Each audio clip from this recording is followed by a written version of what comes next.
Nik uste dut komikigintza dela eta azkenengo urteetan bilakaera handia eman duela. Komikia ikusten ari ginen, bazetorrela, gero eta eskari gehiago zegoen, eta komikiak egiten dituzten idazle, marrazkilari eta artistak ere gero eta gehiago ziren, argitaletxeetan atejoka zeuden, eta bueno, eskaria handia zela ikusita, nik uste dut areagotu egin dela urte gutxitan, eta bueno, aurten nabarmenigo da komikien eskaintza. Aurten bi komiki berri ekarri ditugu, 1512 Nafarroa Ametsurratua eta Udaberririk Ankerrena. Biak ere gai historikoak jorratzen dituzte, biak Euskal Herriko bi garai zail eta bortitzen lekukotasuna ematen digute, oso modu errealistan, eta bueno, publiko zabalari eskainitakoak dira. Gaur egun historiako informazioa, historiara hurbiltzeko modu asko daude, modu zientifikoan, modu divulgatiboan, internet bitartez, eta behar da komikian ere izan ditugu aintzindariak, Amaia bera gogo bandet, eta seguramente aspaldi olakorik argitaratu gabe zegoen, eta nik uste historiari heltzeko zer esanik ez, historia hori ezagutzen ez duten erakargarria izango zaiela komiki moduan, bai, arinagoa dalako eta irudien presentzia handia dalako, eta gaur egun badakigu komunikazioan irudiak daukan pixua. Euskal Herriko historia nafarra atzetik dauka lan luzea edo gogoeta bat, alde batetik irudi gutxi daudela herri honetan, esaten dut gazteluak erreta daudela, eta historia desagertu dela alde batetik, eta beste aldetik gure historia ez dela batere ezaguna. Eta batez ere ez da ezaguna gazteen artean, hori batez ere edadeekin jendea kontzientzia gehiago hartzen du, edo interesa eta hori. Baina gazteen, orduan, formato berri bat egin behar genuen, eta formato hori komikiarena pensatu genuen, ez? Zer gertatzen da, komikilariak, marrazkileak ez direla historialariak.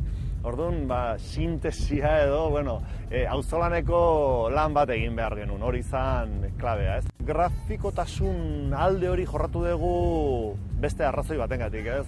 Nik, sarreran esaten dugun moduan, herri bezala ikustezinak gara. Gure erreferenteak desagertu dira. Alde batetik, gazteluak, txikitu. Bestelako ondarea baita ere, kendu. Dokumentoak, titulos de propiedad nolait, olako gauzak, jundia, baina a kontzientzia ez da batzen zergatik. Beti olako erreferenteak presentzia ematen dute. Eta presentziaren kontzientzia.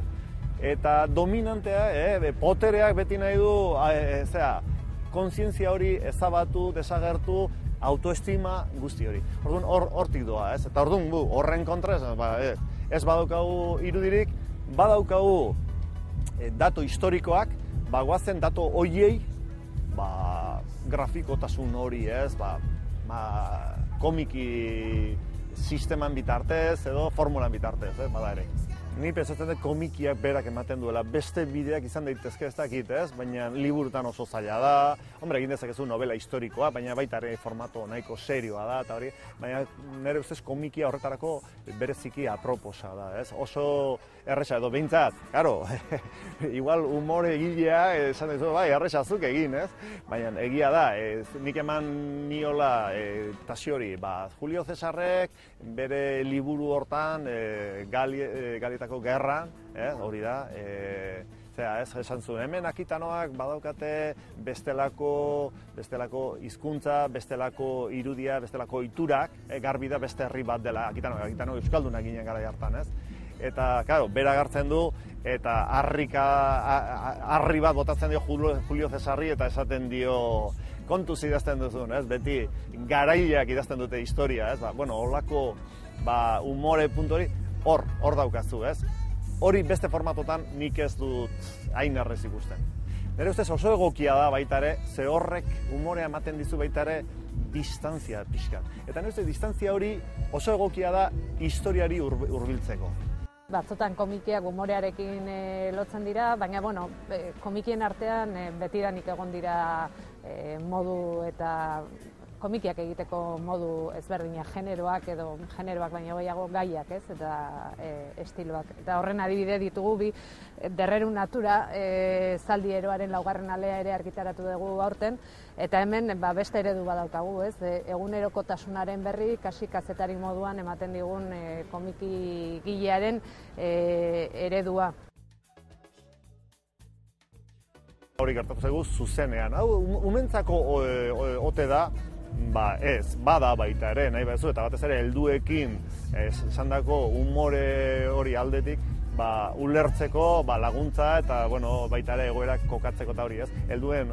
Baina egia da formatoa dela oso egokia gaztentzako, baina daukan edukinarekin edade guztientzako, eta ni zentzu hortan ados nago komikia dela edade guztientzako formato bat. Hor dugu getxon urtero egiten den komiki azoka edo erakusleko horren inguruan biltzen den jendetza ikaragarria eta baita iparraldean ere. Nik uste dut hori nahikoa gaindituta dagoela, ez?